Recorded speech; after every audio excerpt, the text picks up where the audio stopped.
कबीर साहब कहते हैं, कबीर ये माया अटपटी सब गट आण अड़ी, किस किस को समझाऊं या कुएं भांग पड़ी। अब जैसे किसी ने कुएं में और 10-20 किलो भांग डाल दी हो, उस कुएं के जल ने जो भी पीएगा, चाहे 1000 आदमी पीकर चल पड़ो वहां से, तो सबकी एक जैसी भाषा, एक जैसी चाल, एक जैसी सोच हो जाती है। नशे में आपने देखा हो कभी शराब के ठेके से बूटी लाकर जब निकलते हैं, चाहे 10 जने आ रहे हो लाइन में आगे पीछे, एक जैसी उनकी चाल होगी, ऐसे डगमगाते हुए, और ऐसे उनकी बोली होगी। उनको समझाने की चेष्टा करें तो चल चल अपना काम करें। तो कहने का भाव यह है कि हमने ये काल की माया की घनी भांग पी रखी है। हमारे को कोई भी मिला है उसने यही ट्रेनिंग और ये शिक्षा दी है कि बेटा अपना करके खा, और देख उसने 2 कोठी बना ली, बेटा तू भी अपनी बढ़िया कोठी बना। रिश्तेदारी में जाते हैं, वो भी पूछते हैं क्या करता है, आकर अच्छा वाह भाई वाह, खूब तेन तो बहुत अच्छी कमाई करी, और फलाने के लड़के ने ऐसा कर लिया, उसने ऐसा बना लिया, 10 एकड़ जमीन खरीद ली। फिर हमारा वो इंजेक्शन ऐसा लगता, हम भी ने सोचा हम भी इतनी बनावा।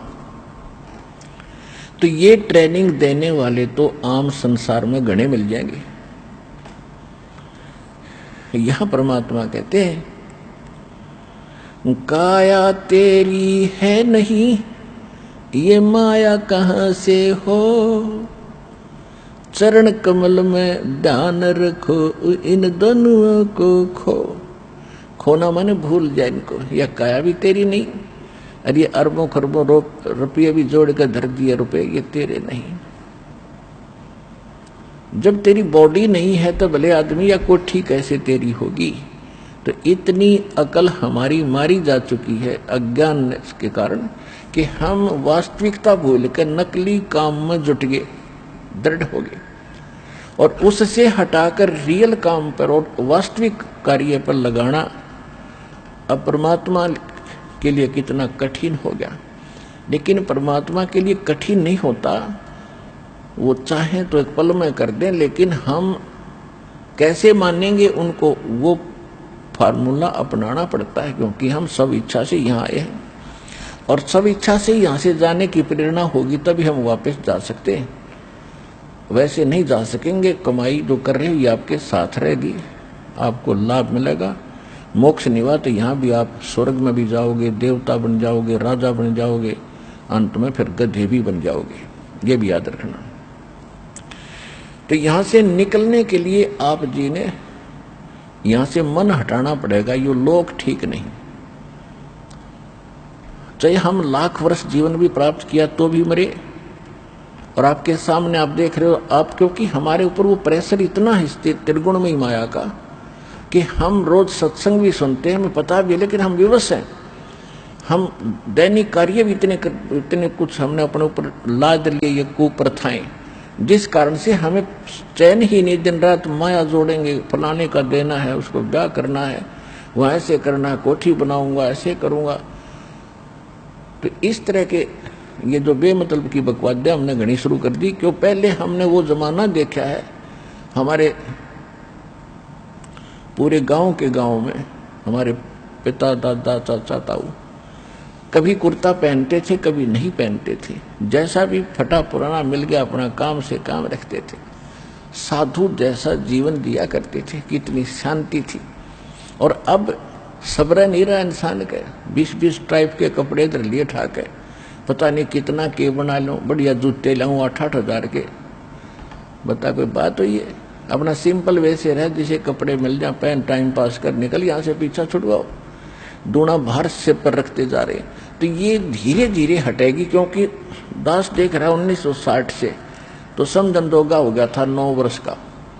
तो उसके बाद धीरे धीरे पता चला, आज जब इस समय खड़ा होकर के पिछला झांकता है दास कि इन 40-50 वर्ष के अंदर कितनी बिजली गिर गई, और जिसको हम विकास मानते हैं मानव का, वो भी खूब हुआ दिखाई देता। सारे एजुकेटेड हो गए, गिटमिट अंग्रेजी बोलने लगे, पहले संस्कृत बोलने वालों की महिमा थी, अब इंग्लिश बोलने वालों ने वो स्थान ले लिया।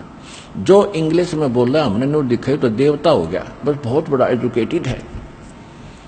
अब आज तो वो इंग्लिश बोल रहा सपाट खूब फराटेदार, और कल न बनेगा गधा। अरे कौन सी भाषा बोलेगा, होची होची, वो इंग्लिश भी भूलेगा। तो फिर तो वो हमने वो दिखा है, उन्हें वर्तमान दिखाई देता है। और परमात्मा भी हमारे को भविष्य दिखाना चाहते थे, हम वर्तमान में भूल गए बकवादों में। तो वो विद्वान नहीं है, उससे प्रभावित होने की कति आवश्यकता नहीं। वो तो रोजी रोटी तक सीमित प्राणी है, चाहे सारी पृथ्वी का राजा हो और कितना ही एजुकेटेड लगता हो। वो तो एक अन्य का व्यक्ति नहीं जो भक्ति नहीं करता, और भक्ति भी सत्य नहीं कर रहा। 3 लोक का राज जीव को जय कोई दे, और लाख बधाई क्या करे जय नहीं नाम तेने। अगर वो भक्ति नहीं करता और 3 लोक का भी राजा बन जाए, धिक्कार है। क्या बधाई दे रहा है ऐसे मूर्ख को जो भक्ति नहीं करता। हाँ, भक्ति करे, और भक्ति करेगा तो राजा भी एक नेक इंसान हो जाएगा। उसके दिल में दर्द होगा, दया होगी, भगवान से डर के कलम उठाओगा, चाहे राज जाओ चाहे रहो। और अब राक्षस बन गए, अपने राज के प्राप्त के लिए सेना मरवा डालते हैं। देखा पिछले पानीपत की पहली लड़ाई, पानीपत की दूसरी लड़ाई, घोटे जाते हम इतिहास पढ़ा करते ये गंदे। और हमने पढ़ना चाहिए था परमात्मा का इतिहास, भगवान की कथा। भगवान से डरने का कोई मार्ग हमें प्राप्त हो जिससे हम विकारों से रहित होते, भगवान से डरते, पाप ना करते। वो तो आसपास भी नहीं रहे हमारे। तो अब इसको रीसेट करने में कितना समय लगेगा? लगेगा बेशक, लेकिन होगा भी। एजुकेटेड परमात्मा ने इसलिए बनाया आपको कि इन बिगड़ लेंदे जितने बिगड़े, और कर लेंदे ने जो ठाठ करना चाहते, और पा लेंदे इनको बड़े से बड़े ओहदे, IAS IPS डॉक्टर जज प्रधानमंत्री। फिर बताऊंगा आगे क्या बनेगा, तो इससे आगे क्या बनेगा वो मेरे से पूछ, क्या बनेगा।